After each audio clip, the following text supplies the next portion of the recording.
Hello everyone, welcome back to minutes. இன்னைக்கு வீடியோவில் நம்ம பார்க்க போகிறது கவர்மெண்ட்டில் ரீசெண்டாக அனௌன்ஸ் பண்ணியிருக்கக்கூடிய ஜிஎஸ்டி ரீஃபார்ம்ஸை பற்றி தான் இந்த வீடியோவில் நம்ம பார்க்க போகிறோம். இதை பற்றி நம்ம ஆல்ரெடி நியூஸ்லேயே படிச்சிருப்போம். என்னென்ன குட்ஸ் எல்லாம் வந்து டேக்ஸ் ரேட் மாற்றிருக்காங்க, எதெல்லாம் வந்து விலை குறைய போகுது, எதெல்லாம் வந்து விலை கூட போகுது அப்படின்னு சொல்லிட்டு எல்லாத்தையுமே நம்ம வந்து பார்த்துருப்போம்.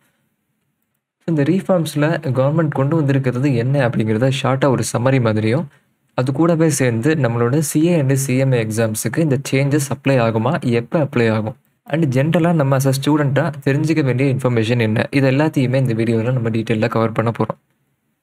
ஸோ இப்போ வரைக்கும் பார்த்தீங்க அப்படின்னு சொன்னால் ஜிஎஸ்டியில் 4 மேஜரான ஸ்லாப்ஸ் இருக்குது அப்படின்னு சொல்லி உங்களுக்கு தெரியும். 5%, அதே மாதிரி 12%, 18%, 28%. ஸோ 0 ரேட்டட் சப்ளைஸ்க்கு 0% அது வந்து தனியாக இருக்குது, அதை விட்டுருவோம். டேக்ஸ் அப்படின்னு சொல்லி வந்துட்டு அந்த 4 ஸ்லாப்ஸும் ஜென்ரலாக இருக்குது, கரெக்டாக. ஸோ இதில் பார்த்தீங்க அப்படின்னு சொன்னால் 22 செப்டம்பருக்கு அப்புறமா 5%ம் 18%ம் மட்டும்தான் இருக்க போகுது அப்படின்னு சொல்லிட்டாங்க. இந்த ரெண்டும் தான் வந்து மெயினான டேக்ஸ் ஸ்லாப்ஸாக இருக்க போகுது அப்படின்னு சொல்லி கவர்மெண்ட்டில் சொல்லியிருக்காங்க. ஸோ அப்போ 12%லேயும் 28%லேயும் இப்போ இருக்கக்கூடிய குட்ஸ் எல்லாத்தையும் இந்த 5 and 18% ஸ்லாப்ஸுக்கு மூவ் பண்ண போகிறாங்க. ஸோ மோஸ்ட்லி பார்த்தீங்க அப்படின்னு சொன்னால் முடிந்த வரைக்கும் என்ன பண்ணியிருக்காங்க அப்படின்னு சொன்னால், இந்த ரேட்ஸை மூவ் பண்ணும்போது இப்போ 12%ல் இருக்கக்கூடிய எல்லாத்தையும் 18ல் கொண்டு போய் போடாமல் 5%ல், அதுக்கு கம்மி பண்ணுற மாதிரி அதுக்கு முந்தின ஸ்லாப்பில் கொண்டு போய் போட்டிருக்காங்க அந்த குட்ஸ் எல்லாத்தையும். அதே மாதிரி 28%ல் இருந்த மோஸ்ட் ஆஃப் த குட்ஸை பார்த்தீங்க அப்படின்னு சொன்னால் 18%க்கு கொண்டு வந்திருக்காங்க. இது என்னென்ன குட்ஸ் அப்படின்னு சொல்லிட்டு நம்ம ஒரு தடவை ஷார்ட்டாக பார்ப்போம். பட் அவங்க பண்ணியிருக்கிறது மோஸ்ட்லி இந்த மாதிரி டேக்ஸ் ரேட்ஸை குறைக்கிற மாதிரி பண்ணியிருக்காங்க. அது கூடவே சேர்ந்து 40% ஸ்லாப் ஒன்றையும் வந்து கொண்டு வந்திருக்காங்க. இது எதுக்கு அப்படின்னு சொன்னால், சின் குட்ஸ் அப்படின்னு சொல்லுவோம் இல்லையா, நம்மளோட ஹெல்த்துக்கு பாதிப்பு விளைவிக்கக்கூடிய குட்ஸ் அப்படின்னு சொல்லலாம். அதை வந்து சின் குட்ஸ் அப்படின்னு சொல்லுவோம். எக்ஸாம்பிளுக்கு பேன் மசாலா, டொபாக்கோ, சிகரெட்ஸு, அதே மாதிரி கூல்ட்ரிங்க்ஸ், கார்பனேட்டட் ட்ரிங்க்ஸு, இது எல்லாமே பார்த்தீங்க அப்படின்னு சொன்னால் 40% அப்படின்னு சொல்லிட்டு இருக்கிறதுலேயே ஹையஸ்ட் ரேட் ஆஃப் டேக்ஸ் வந்து இதுக்கெல்லாம் வரும் அப்படின்னு சொல்லியிருக்காங்க. ஸோ அதே மாதிரி ஆட்டோமொபைல்ஸை பொறுத்த வரைக்கும் பார்த்தீங்க அப்படின்னு சொன்னால், பைக்ஸை பொறுத்த வரைக்கும் அதோட த்ரெஷ்ஹோல்டு வந்து 350cc உள்ளே இருக்குது அப்படின்னு சொன்னால் 18% ஸ்லாப்லையும், 350cc மேலே இருக்குது அப்படின்னு சொன்னால் 40% ஸ்லாப்லையும் மூவ் பண்ண போகிறோம் அப்படின்னு சொல்லியிருக்காங்க. இது வந்து ஆட்டோமொபைல்ஸுக்கு. இது கார்ஸை பொறுத்த வரைக்கும் பார்த்தீங்க அப்படின்னு சொன்னால், ஸ்மால் கார்ஸ், அதாவது 1200cc உள்ள, இது வந்து பெட்ரோலுக்கு. அதே மாதிரி ஒரு டீசல் வண்டியாக இருக்குது அப்படின்னு சொன்னால் 1500cc மேலே, அதுக்கும் வந்து 40%. இதுக்கு கீழே இருக்குது அப்படின்னு சொன்னால் 18% அப்படிங்கிற மாதிரி மாற்றிருக்காங்க. ஸோ இதுக்கு முன்னாடி என்ன இருந்திருக்கு அப்படின்னு சொல்லி உங்களுக்கு டவுட் இருந்தது அப்படின்னு சொன்னால், இதுக்கு முன்னாடி இந்த குட்ஸுக்கெல்லாம் பார்த்தீங்க அப்படின்னு சொன்னால் மோஸ்ட்லி ஜென்ரலாக பைக்ஸை பொறுத்த வரைக்கும் ஃப்ளாட்டாக 28% அப்படிங்கிற மாதிரி இதுக்கு முன்னாடி இருந்தது. அதோட ஒரு காம்பன்சேஷன் செஸ்ஸும் வந்து இருக்கும். ஸோ சின்ன பைக்ஸ் அப்படின்னு சொன்னால் 28% அப்படின்னு சொல்லி ஃப்ளாட்டாக இருந்தது. அதே மாதிரி கொஞ்சம் பெரிய பைக்ஸ் 350cc மேலே இருக்கக்கூடிய பைக்ஸ் அப்படின்னு சொன்னால் ஜிஎஸ்டி காம்பன்சேஷன் செஸ் வந்து ஒரு குறிப்பிட்ட பெர்சன்டேஜ் வந்து அதோட 28%ஓட எக்ஸ்ட்ரா கொஞ்சம் வச்சு வாங்கிட்டு இருந்தாங்க. ஸோ சின்ன பைக்ஸ்லாம் பார்த்தீங்க அப்படின்னு சொன்னால் 28லேருந்து 18%க்கு போய்டும். அப்படிங்கிறதுனால 10% வந்து ஒரு ப்ரைஸில் வந்து டிஃப்ரென்ஸ் தெரியும், கம்மியாகிடும். இது பெரிய பைக்ஸ் 350cc மேலே இருக்கக்கூடிய பைக்ஸ் அப்படின்னு சொன்னால் 28% ப்ளஸ் ஒரு குறிப்பிட்ட காம்பன்சேஷன் செஸ், அது ஒரு 3%, 4% அந்த மாதிரி இருக்கும். அதுலேருந்து டேரெக்டாக 40%க்கு போகிறதுனால இதோட ப்ரைஸ் எல்லாம் வந்து இன்க்ரீஸ் ஆகிடும் 350cc மேலே இருக்கக்கூடிய பைக்ஸ் எல்லாம். கார்ஸ் பார்த்தீங்க அப்படின்னு சொன்னால் ஜென்ரலாக விலை வந்து கம்மியாகிற மாதிரி தான் இருக்குது. 18% அண்ட் 40% அப்படின்னு சொல்லிட்டு அதோட சைஸை பொறுத்து. த்ரெஷ்ஹோல்டுக்கு உள்ளே இருக்குது அப்படின்னு சொன்னால் 18%, அதுக்கு மேலே இருக்குது அப்படின்னு சொன்னால் 40% ஸ்லாபாகும் இந்த கார்ஸ் போகும். கார்ஸோட ப்ரைஸ் வந்து கம்மியாகிற மாதிரி இருக்குது. ஸோ இதை தவிர மற்ற items, house hold items, TV, ACs, அந்த மாதிரி இருக்கக்கூடிய ஐட்டம்ஸ் எல்லாத்தையும் 28%லேருந்து 18% வந்து குறைச்சிட்டாங்க ஜிஎஸ்டியை. கிட்டத்தட்ட 10% டிஃப்ரென்ஸ் வந்து ப்ரைஸில் நமக்கு குறையும். அதே மாதிரி சிமெண்ட்டும் பார்த்தீங்க அப்படின்னு சொன்னால் 28லேருந்து 18% குறைச்சிட்டாங்க. லைஃப் சேவிங் ட்ரக்ஸ், ரொம்ப முக்கியமான மருந்துகள்லாம் இருக்குல்ல, அதெல்லாம் வந்து 12%லேருந்து ஐதர் நில் ரேட்டாவோ அப்படி இல்லை அப்படின்னு சொன்னால் 5%ஆவோ வந்து குறைச்சிட்டாங்க. ஸோ அதே மாதிரி விவசாயத்துக்கு யூஸ் பண்ணக்கூடிய மெஷின்ஸ், இரிகேஷன் எக்யூப்மெண்ட், இதெல்லாம் 12%லேருந்து 5%ஆக குறைச்சிருக்காங்க. எல்லாமே வந்து ஜிஎஸ்டி ரேட்ஸ் வந்து கம்மி பண்ணியிருக்காங்க மோஸ்ட்லி. ஆனால் இந்த மாதிரி ஐட்டம்ஸ்லாம் பார்த்தீங்க அப்படின்னு சொன்னால் tobacco, pan masala, aerated drinks, இதெல்லாம் பார்த்தீங்கன்னா 28% ஒரு குறிப்பிட்ட காம்பன்சேஷன் செஸ்ஸும் வந்து முன்னாடி இருந்தது. இப்போ பார்த்தீங்க அப்படின்னு சொன்னால் 40% அப்படின்னு சொல்லி மாற்றினதுனால இதோட ப்ரைஸ் எல்லாமே பார்த்தீங்க அப்படின்னு சொன்னால் இன்க்ரீஸ் ஆகும். எக்ஸாம்பிளுக்கு நீங்கள் பெப்சியோ, கோகோ கோலாவோ நாளைக்கு, அதாவது 22 செப்டம்பருக்கு அப்புறம் வாங்குறீங்க அப்படின்னு சொன்னால் நீங்கள் அதிகமாக பே பண்ணுற மாதிரி இருக்கும். ஒரு ப்ரைஸ்லாம் இந்த டேக்ஸ் ரெஃப்ளெக்ட் ஆனதுக்கப்புறமா நம்ம அதிகமாக பே பண்ணி வாங்குற மாதிரி இருக்கும். ஏன்னா அது ஏரியேட்டட் ட்ரிங்க்ஸ்குள்ளே வரும் அப்படிங்கிறதுனால அதோட காஸ்ட் எல்லாம் வந்து இன்க்ரீஸ் ஆக போகுது. சரி, என்ன ரேட் சேஞ்சஸ் இருக்குது அப்படிங்கிறத ஷார்ட்டாக ஒரு சம்மரி மாதிரி பார்த்துருவோம். இப்போ ஹோம் பில்டிங் அண்ட் மெட்டீரியல்ஸ், வீடு கட்டுறதுக்கு தேவைப்படக்கூடிய பொருட்கள். ஸோ அதில் பார்த்தீங்கன்னா cement, marbles, granite blocks, sand lime blocks இதெல்லாம் பார்த்தீங்க அப்படின்னு சொன்னால் ரேட் வந்து கம்மி பண்ணியிருக்காங்க. சிமெண்ட் இருக்கிறதுலே ஹையஸ்ட்டாக 28% இருந்ததை இப்போ 18 மாற்றிருக்காங்க. ஸோ இந்த மார்பிள் ஸ்டைல்ஸு, பிளாக்ஸ் இந்த மாதிரி இருக்கிறது எல்லாத்தையும் பேம்பு ஃப்ளோரிங், ஜாயினரி ஸோ இந்த மாதிரி பிளாக்ஸ் அண்ட் வுடன் மெட்டீரியல்ஸ் இதுக்கு எல்லாத்துக்கும் வந்து 12%லேருந்து 5% வந்து கம்மி பண்ணியிருக்காங்க. அதே மாதிரி ஆட்டோமொபைல் செக்டரில் நம்ம என்ன சேஞ்சஸ் வரும் அப்படிங்கிறத முன்னாடியே பார்த்துட்டோம். Small cars and small two wheelers அப்படின்னு சொன்னால் நம்ம சொன்ன அந்த த்ரெஷோல்ட் லிமிட்டுக்கு உள்ளே இருக்கக்கூடிய cars and two wheelers so அது எல்லாத்துக்கும் வந்து ரேட்டு 10% டேரெக்டாக குறையும் அப்படின்னு சொல்லி நமக்கு தெரியும். 28லேருந்து 18% ஸ்லாபுக்கு போயிடும். அதே மாதிரி பஸ்ஸு, ட்ரக்ஸு, 3 வீலர்ஸ்னால் ஆட்டோஸ் அந்த மாதிரி இருக்குல்ல, ஸோ அந்த மாதிரி இருக்கிற 3 வீலர்ஸ் அண்ட் மற்ற ஆட்டோமொபைல் பார்ட்ஸ் இது எல்லாமே பார்த்தீங்க அப்படின்னா 28%லேருந்து 18% வந்து கம்மி பண்ணுறாங்க. எல்லாத்துலேயும் 10% கிட்டத்தட்ட நமக்கு ப்ரைஸ் வந்து குறையும். ஸோ அக்ரிகல்ச்சரில் நம்ம சொன்ன மாதிரி டிராக்டர்ஸ், பெஸ்டிசைட்ஸ், மென்தால் இந்த மாதிரி என்னென்ன ரேட்ஸ் எல்லாம் இருந்ததோ எல்லாத்தையும் வந்து கிட்டத்தட்ட 5% அப்படின்னு சொல்லி குறைச்சிட்டாங்க. 5%க்கு குறைச்சிட்டாங்க. அதே மாதிரி சர்வீஸ் செக்டார்லேயும் குட்ஸ் மட்டும் இல்லை, சர்வீஸ் செக்டார்லேயும் வந்து நிறைய கம்மி பண்ணியிருக்காங்க. ஹோட்டல்ஸ் ஒரு நாளைக்கு வந்து 7,500க்கு உள்ள சார்ஜ் பண்ணுறவங்களுக்கு 12%ல் இருந்ததை 5%ஆக குறைச்சிருக்காங்க. அதே மாதிரி ஜிம்ஸு, சலூன்ஸ், பார்பர்ஸ், முடி வெட்டுற இடம், அதே மாதிரி யோகா சொல்லித்தர இடம் இதெல்லாம் பார்த்தீங்கன்னா 18லேருந்து 5%ஆக குறைச்சிட்டாங்க. ஸோ இந்த மாதிரி நிறையா ரேட்ஸ் வந்து குறைச்சிருக்காங்க. ஸோ ஹேண்டிகிராஃப்டில் பண்ண ஐடல்ஸு, சிற்பம், பெயிண்டிங், ஸ்கல்ப்சர்ஸ், வுடன், மெட்டல், டெக்ஸ்டைல், டால்ஸ், டாய்ஸ் இதெல்லாமே பார்த்தீங்கன்னா கடைசியில் 5% அப்படின்னு சொல்லி குறைச்சிட்டாங்க. கிட்டத்தட்ட 7% வந்து இதோட ப்ரைஸில் வந்து டிஃப்ரென்ஸ் இருக்குது. அதே மாதிரி எஜுகேஷனில் ஸ்டேஷ்னரி ஐட்டம்ஸ்லாம் பார்த்தீங்க அப்படின்னு சொன்னால் books, eraser, pencil, crayons, sharpener இது எல்லாமே 0% கொண்டு போயிட்டாங்க. ஸோ ஜிஎஸ்டி அதிலலாம் வராது, 0 ரேட்டட் சப்ளையாக மாற்றிட்டாங்க. அதே மாதிரி geometry box, school cartons, school box இருக்கும் இல்லையா, ட்ரேஸ் இந்த மாதிரி இருக்கிறது எல்லாத்தையும் பார்த்தீங்கன்னா 12%ஆக இருந்ததை 5%ஆக வந்து குறைச்சிருக்காங்க. ஸோ அதே மாதிரி மெடிசின்ஸ்க்கு பார்த்தீங்க அப்படின்னு சொன்னால் லைஃப் சேவிங் ட்ரக்ஸ் எல்லாம் 0 ஆக்கிட்டாங்க. ஆயுர்வேதா, யுனானி, ஹோமியோபதி இதெல்லாம் பார்த்தீங்கன்னா 5%க்கு மாற்றிட்டாங்க. அடுத்து மெயினாக பார்த்தீங்க அப்படின்னு சொன்னால் நம்ம யூஸ் பண்ணக்கூடிய ஸ்பெக்டக்கிள்ஸ், ஐ கிளாஸஸ் பார்த்தீங்கன்னா 28% நம்ம ஜிஎஸ்டி கொடுத்து வாங்கிட்டு இருந்ததை இப்போ வந்து 5% அப்படின்னு சொல்லி மாற்றிட்டாங்க. கிட்டத்தட்ட 23% வந்து அதோட ப்ரைஸில் நமக்கு டிஃப்ரென்ஸ் வரும். இந்த டிஃப்ரென்ஸ்லாம் ஆக்சுவலாக வருமா வராதா அப்படிங்கிறதையும் நம்ம வந்து எண்டில் டிஸ்கஸ் பண்ணுவோம். Medical oxygen, thermometers, surgical instruments இதெல்லாமே 12லேருந்து 18% இருந்ததை 5%ஆக வந்து குறைச்சிருக்காங்க. அது மாதிரி medical, dental, veterinary devices so இந்த மாதிரி ஹாஸ்பிட்டல்ஸில் யூஸ் பண்ணுறது இது எல்லாத்தையும் வந்து 18%ஆக இருந்தது எல்லாத்தையும் 5%ஆக குறைச்சிருக்காங்க. ஸோ இந்த மாதிரி நிறைய ஐட்டம்ஸோட டாக்ஸஸை வந்து குறைச்சிருக்காங்க. அதே மாதிரி இன்சூரன்ஸ் எடுக்கிறது எல்லாருக்கும் வந்து என்கரேஜ் பண்ணோம் அப்படிங்கிற மாதிரி life and health insurance premium யார் கட்டினாலும் அதுக்கு இனிமேல் ஜிஎஸ்டி வராதுன்னு சொல்லி எக்ஸம்ஷன் கொடுக்குறாங்க. இன்சூரன்ஸ் ப்ரீமியமுக்கு, லைஃப் அண்ட் ஹெல்த் இன்சூரன்ஸ் ப்ரீமியமுக்கு ஜிஎஸ்டி இனிமேல் வராது அப்படின்னு சொல்லி. ஸோ இதான் பார்த்தீங்க அப்படின்னு சொன்னால் மெயினாக அவங்க கொண்டு வந்திருக்கக்கூடிய சேஞ்சஸ் நம்ம வந்து ஷார்ட்டாக பார்த்துருக்கோம். என்னென்ன ஐட்டம்ஸ்லாம் எவ்வளோ ரேட் குறையும் அப்படிங்கிற மாதிரி. இப்போ எக்ஸாம்பிளுக்கு ஒரு ஹவுஸ் ஹோல்ட் ஐட்டமை நம்ம எவ்வளவு ரேட் குறையும்னு சொல்லி நம்ம எக்ஸ்பெக்ட் பண்ணலாம் அப்படின்னு சொல்லி பார்ப்போம். ஒரு ஏசி வந்து எவ்வளோ இருக்கும் ஜென்ரலாக ஒரு 1.5 டன் ஏசினா நீங்கள் 40,000 கொடுத்து வாங்குவீங்கன்னு வச்சுக்கோங்க. ஜிஎஸ்டி எல்லாம் சேர்த்து சொல்கிறேன் நான் 40,000 அப்படின்னு சொல்லி வச்சுப்போம்.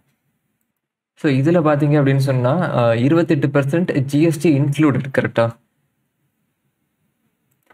அப்போ இதோட பேஸ் ப்ரைஸ் எவ்வளோ இருக்கும் டிவைடட் பை 1.28 போடுவோம். பட் 31,250 இதான் பார்த்தீங்கன்னா அதோட பேஸ் ப்ரைஸு. இதில் 28% நீங்கள் ஆட் பண்ணி 40,000 கொடுத்து வாங்குறீங்க இப்போதைக்கு. இதே இந்த சேஞ்சஸ் எல்லாம் கரெக்டாக இம்ப்ளிமெண்ட் ஆச்சு அப்படின்னு சொன்னால் கடைசியில் நம்ம எவ்வளோ பே பண்ணுவோம் அப்படின்னு சொல்லியிருக்கோம். 28% ஸ்லாபில் இருக்கிறதுலாம் இப்போ 18%க்கு போனதுனால இந்த 31,250ல் நம்ம 18% தான் பே பண்ணுவோம். இன்ட்டு 1.18 போட்டிங்க அப்படின்னு சொன்னால் உங்களுக்கு 36,875 தான் வரும். அப்போ கிட்டத்தட்ட எவ்வளோ % டிஃப்ரென்ஸ் வருதுன்னு பாருங்கள். கிட்டத்தட்ட 3,125 ரூபா ஒரு 40,000 ஏசியில் நம்ம சேவ் பண்ணுற மாதிரி இருக்கும். அப்போ எத்தனை %? கிட்டத்தட்ட ஒரு 8% கிட்ட நமக்கு சேவிங் இருக்கிற மாதிரி நமக்கு ப்ரைஸ் எல்லாம் குறையும். ஸோ இதே தான் பைக்ஸுக்கோ அல்லது டிவிக்கோ எதுக்குனாலும் நம்ம சொல்லலாம். இப்போ பைக் வந்து 1 lakh rupees 1,20,000 வச்சுக்கோங்களேன். 1,20,000க்கு இன்றைக்கி நீங்கள் பைக் வாங்குவீங்க அப்படின்னு சொன்னால் 28% ஸ்லாபில் இருக்குன்னு வச்சுக்கோங்க. டிவைட் பை 1.28 போட்டிங்கன்னா 93,750 இதுதான் அதோட பேஸ் ப்ரைஸ். இதில் வந்து 28% கொடுத்து நம்ம வாங்கிட்டு இருக்கோம். இப்போ இது 18% ஸ்லாபுக்கு மூவ் ஆச்சு அப்படின்னு சொன்னால் இன்ட்டு 1.18 நம்ம 1,10,625 தான் கொடுப்போம். அப்போ கிட்டத்தட்ட 10,000 rupees நம்ம சேவ் பண்ணுற மாதிரி இருக்குது கரெக்டாக. 9,375 rupees வந்து ஒரு 1.2 lakh பைக்கில் நம்ம சேவ் பண்ணுற மாதிரி இருக்கும். ஸோ நமக்கு டவுட் வரும், அதாவது இவ்வளவு சேவிங்ஸ் இருக்கு இல்லையா, ஸோ இதெல்லாம் வந்து இந்த கம்பெனிஸ் ஆக்சுவலாக கஸ்டமருக்கு கொடுப்பாங்களா அப்படிங்கிற டவுட் வரும் கரெக்டாக. ஏன்னா பிஸ்னஸ்னா என்னது? பிஸ்னஸ்னா எனக்கு ப்ராஃபிட் வேணும்னு சொல்லி தானே எல்லாருமே நினைப்பாங்க. ஸோ, அதனால வந்து எனக்கு பேஸ் பிரைஸே கூடிருச்சு. எனக்கு வந்து மார்க்கெட் கண்டிஷன்னால மெட்டீரியல் காஸ்ட் இன்க்ரீஸ் ஆயிடுச்சு. ஸோ, என்னோட பேஸ் பிரைஸே நான் கூட்ட போறேன். ஸோ, அதனால வந்து 93,750 அப்படின்னு சொல்லி இருந்தது. இப்ப எனக்கு 97,000 ஆயிடுச்சுப்பா அப்படின்னு சொல்லிட்டு பிசினஸ் சொல்றதுக்கு வாய்ப்பு இருக்குல்ல. ஸோ, இந்த மாதிரி பிசினஸ சொல்லக்கூடாது அப்படின்னு சொல்லிட்டு தான் ஆன்டி ப்ராஃபிட்டியரிங் லாஸ் அப்படின்னு சொல்லிட்டு ஜிஎஸ்டில அதுக்கு முன்னாடி வந்து இருந்தது. இந்த ஆன்டி ப்ராஃபிட்டியரிங் லாஸ்ல என்ன சொல்லியிருந்தாங்க அப்படின்னு சொன்னா, இப்ப கவர்ன்மெண்ட் ஏதாவது ஒரு ஐட்டம்ல டாக்ஸ குறைக்கிறாங்க அப்படின்னு சொன்னா, கம்பெனிஸ் வந்து அந்த ப்ராஃபிட்ட எடுத்துக்க கூடாது. அத கடைசில எண்ட் யூசர் யார்? எண்ட் யூசர் தானே அந்த டாக்ஸயே பே பண்றாங்க. ஜிஎஸ்டி இன்டைரக்ட்டா அவங்க தானே பே பண்றாங்க. ஸோ, அதனால டாக்ஸ் குறையுது அப்படின்னு சொன்னாலும், அந்த பெனிஃபிட்ட கடைசில யாரு வாங்குறாங்களோ, அவங்களுக்கு போய் சேரணும் அப்படிங்கிற மாதிரி சில லாஸ் வந்து கொண்டு வந்திருந்தாங்க. ஆன்டி ப்ராஃபிட்டியரிங் அப்படின்னு சொல்லி. ஸோ, சிம்பிளா சொல்றதா இருந்தா, கவர்ன்மெண்ட் வந்து டாக்ஸ் ரேட்ட குறைக்கிறாங்க. ஆனா, அந்த கம்பெனி வந்து அந்த ப்ராஃபிட் எடுத்துக்கணும்னு சொல்லி ட்ரை பண்ண முடியாது. அந்த பெனிஃபிட்ட வந்து கடைசி கஸ்டமருக்கு அவங்க பாஸ் பண்ணி ஆகணும் அந்த கம்பெனிஸ். சிம்பிளா சொல்லப்போனா அவங்க விலைய இறக்கி ஆகணும். டாக்ஸ் இறக்குறாங்க அப்படின்னு சொன்னா, எண்ட் பிரைஸ் அதாவது ஜிஎஸ்டியோட சேர்த்து கடைசில இந்த கஸ்டமர் பே பண்ணுவாங்கல்ல, அந்த பிரைஸ வந்து கம்மி பண்ணி ஆகணும். ஸோ, ஆன்டி ப்ராஃபிட்டியரிங் அப்படிங்கிறது சிம்பிளா இந்த மாரி நம்ம வந்து சொல்லலாம். சரி ப்ரோ, அப்ப இந்த ஆன்டி ப்ராஃபிட்டியரிங் லாஸ் வந்து இப்ப நடைமுறையில இருக்கா அப்படின்னு கேட்டீங்கன்னா, இல்ல. அதுதான் வந்து ப்ராப்ளம். என்ன சொல்றாங்க அப்படின்னு சொன்னா, ஏப்ரல் 1, 2025க்கு அப்புறமா பார்த்தீங்க அப்படின்னு சொன்னா, இந்த ஆன்டி ப்ராஃபிட்டியரிங் லாஸ் வந்து அமல்ல இல்ல. ஏப்ரல் 1, 2025க்கு அப்புறமா யாருமே வந்து புதுசா ஒரு ஆன்டி ப்ராஃபிட்டியரிங் கேஸ வந்து ஃபைல் பண்ண முடியாது. ஒரு கம்ப்ளைண்ட் ஃபைல் பண்ண முடியாது சிம்பிளா சொல்றதா இருந்தா. ஆனா ஏற்கனவே பெண்டிங்ல இருக்கிற கேஸஸ்லாம் பார்த்தீங்க அப்படின்னு சொன்னா, அதெல்லாம் நடத்தி முடிச்சுருவாங்க. ஆனா புதுசா கம்ப்ளைண்ட் வந்து ஏப்ரல் 1ஆம் தேதிக்கு அப்புறமா அக்செப்ட் பண்ண மாட்டோம் அப்படின்னு சொல்லியிருக்காங்க. ஸோ அப்புறம் எப்படி ப்ரோ பிரைஸ் குறையும் அப்படின்னு சொல்லி கேட்டீங்க அப்படின்னு சொன்னா, ஜென்ரலா ஒரு விஷயம் யோசிச்சு பாருங்க. இப்ப கம்பெனிஸ் வந்து ஒருத்தவங்களோட ஒருத்தங்க காம்படிஷன்ல இருக்காங்க. ஒருத்தங்க பிரைஸ் இறக்குறாங்க அப்படின்னு சொன்னா, மொத்த எல்லா பிராண்ட்ஸும் சேர்ந்து பிரைஸ ஓரளவுக்காவது இறங்குனா தான் அவங்க மார்க்கெட்ல சர்வைவ் ஆக முடியும்.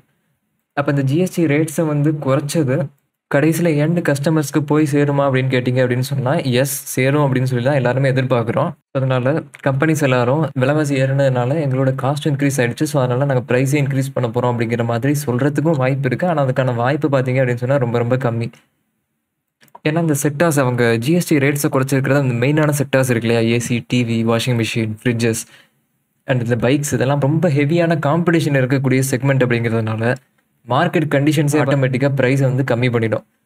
இப்பயே பார்த்தீங்க அப்படின்னு சொன்னா, நெறைய கார் டீலர்ஸ்லாம் 22 செப்டம்பருக்கு அப்புறம் இவ்வளோ பிரைஸ் வந்து குறைய போகுது அப்படிங்கிற மாரி ஆட் எல்லாம் குடுக்க ஆரம்பிச்சுட்டாங்க.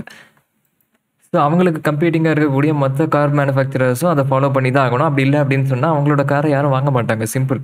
ஸோ இந்த மாதிரி ஜிஎஸ்டி ரேட் குறைஞ்சதுக்கான அந்த பெனிஃபிட்ட டைரக்ட்டா கஸ்டமர் கிட்ட போய் சேருதா அப்படின்னு சொல்லிட்டு, பெர்சனலா நானே மானிட்டர் பண்ணுவேன் அப்படின்னு சொல்லிட்டு நம்ம ஃபைனான்ஸ் மினிஸ்டரும் வந்து சொல்லியிருக்காங்க அப்படின்னு சொல்லி ஒரு நியூஸ்ல நான் ரீட் பண்ணேன்.